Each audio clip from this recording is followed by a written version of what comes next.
if you're right, Destiny, and I don't think you are, but let's say you are, then what is the best thing that a Democrat should do right now? What Your are you moral advocating that a obligation, Democrat your moral do? obligation is to fight in whatever way you can until the other side is ready to go back to Are there any civility. limits on that?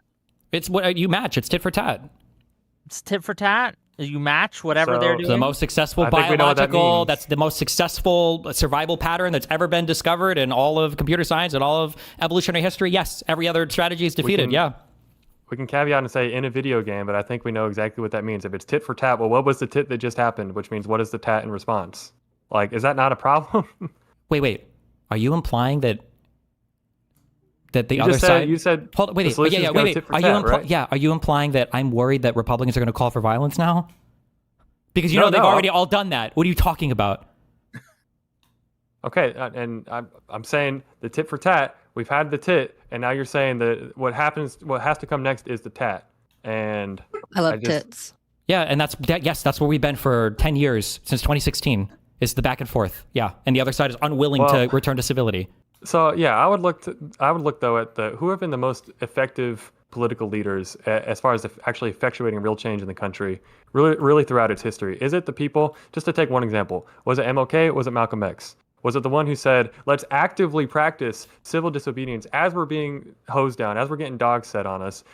We're going to remain unerringly peaceful in the face of this horrific violence because that is what's going to garner sympathy and win people to our side and persuade hearts and minds. Was it that guy who got massive legislation passed? Or was it the guy saying, no, actually, they've oppressed us, they've shot us, they've killed us, they've lynched us. It's time to take up arms and defend ourselves, which is the mentality that MLK's attachment to nonviolence was a strategy that was effective because people could accurately perceive that one side was attacking the other. Right now, you have an entire media apparatus that is lying to the entire country about who's committing the violence, about who's radicalizing everybody. They are unable to perceive what's actually happening. That's the issue. Again, over 80% of conservatives right now don't even believe in the results of the 2020 election.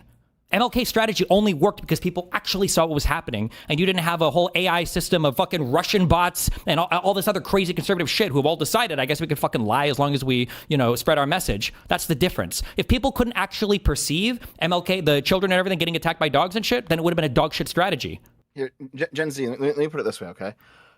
Pacifism only works as a tactic if your opponents actually have a moral compass, right? Like, Gandhi worked against the British Empire. He would not have worked against the German Empire because there's a difference in how these two enemies operate.